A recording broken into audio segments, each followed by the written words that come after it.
Bonjour à tous. Il y a 10 ans, jour pour jour, Paris, et plus généralement la France, connaissait des attaques terroristes sans précédent. Aujourd'hui, j'ai donc décidé de vous retracer cette journée en quelques minutes, qui fut pour l'histoire de la France une journée mémorable. Pour ce faire, dans cette vidéo, par manque de moyens, vous verrez donc des illustrations qui ne sont pas les miennes, mais issues d'une vidéo Le Monde.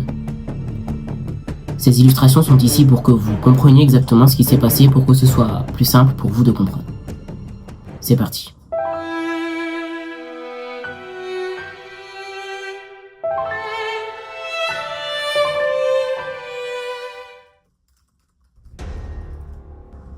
Le 12 novembre 2015, 3 voitures sont filmées au péage de Senlis.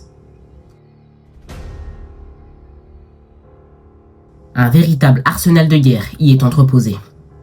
Ce sont pas moins de 6 Kalachnikov, 4 couteaux, un pistolet automatique ou même 9 ceintures explosives. Et c'est avec ça que le lendemain, ils mèneront les attaques terroristes les plus marquantes de la capitale. Vers 19h30, le convoi arrive en région parisienne. Les terroristes se répartissent dans 2 planques louées quelques jours plus tôt, où ils y passeront la nuit. Le 13 novembre, les terroristes préparent l'attaque. Ils feront des recherches sur la salle de concert du Bataclan et regarderont également le programme de la soirée. Dans l'après-midi, ils iront faire du repérage dans Paris, dans 3 zones, notamment le Stade de France. Quelques instants plus tard, ils retournent dans leur planque.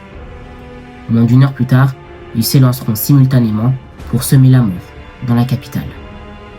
Vers 20h45, le premier convoi arrive aux abords du Stade de France. Il est conduit par Salah Abdeslam, il y déposera 3 de ses complices. À 21h, le coup d'envoi est donné. Mais les terroristes ne sont pas dans le stade. Ils errent autour du stade et l'un d'eux est au téléphone. Il semblerait y avoir un problème. Selon Philippe Boutineau, alors commandant des sapeurs-pompiers de Paris, ils n'ont pas l'air d'avoir l'habitude de fréquenter un grand stade occidental, et donc ils pensaient pouvoir rentrer plus facilement dans le stade. À 21h15, les terroristes s'approchent du Stade de France. Un d'eux s'éloigne et s'approche d'un bar à proximité, et à 21h16, il explose. L'explosion aura tué un chauffeur de car et fera 3 autres blessés. Un deuxième kamikaze s'approche d'une des portes du Stade de France et à 21h20, il déclenche sa ceinture explosive. L'explosion fera plusieurs blessés, mais le kamikaze sera le seul tué. 1 minute après ces derniers assauts du Stade de France, un groupe de terroristes s'approche des terrasses parisiens et s'apprête à commettre l'irréparable. À 21h24, après que la voiture ait fait le tour du quartier, ils s'arrêtent, descendent et font face aux terrasses. Les terroristes repartent dans Paris. Ils roulent moins d'une dizaine de minutes et s'arrêtent devant un bar, La Belle Équipe.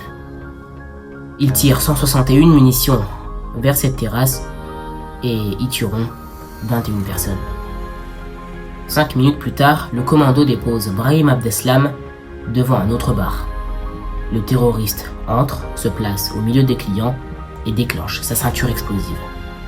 Heureusement, il sera le seul tué, mais fera des victimes collatérales avec plusieurs dizaines de blessés.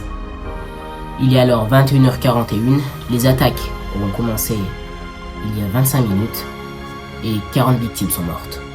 1 minute après l'explosion de Brahim Abdeslam, le 3e commando s'apprête à passer à l'action. Ils stationnent leur voiture devant le Bataclan et envoient un dernier message à un numéro belge. Je cite: « C'est parti, on commence. »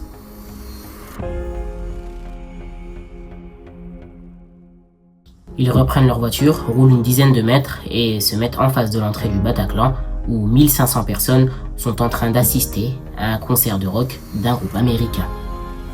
Ils s'engouffrent dans la salle et c'est parti.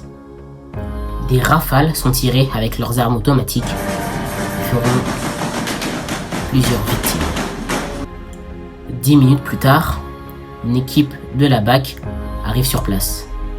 Ils sont 2, ils rentrent dans la salle de concert sans renfort et font face à un terroriste et le blessent.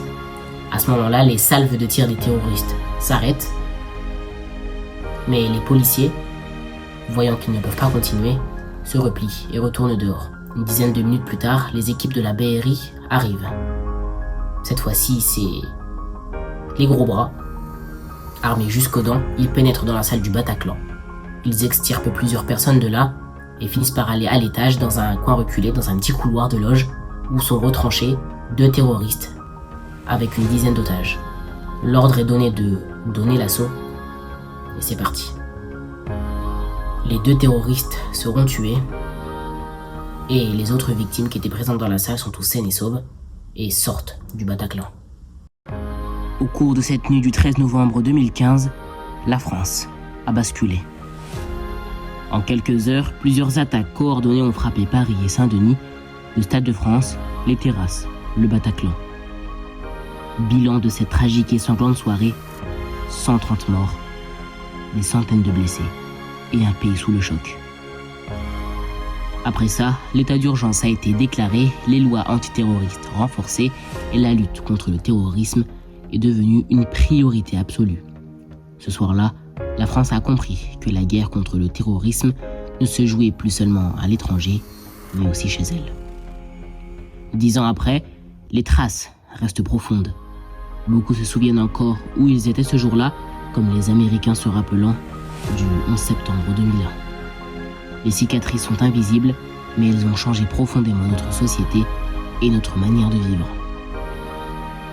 Merci à tous d'avoir regardé cette vidéo, ça faisait longtemps, mais c'était important pour moi d'en parler. Prenez soin de vous, c'était Al-Kiri, et à bientôt.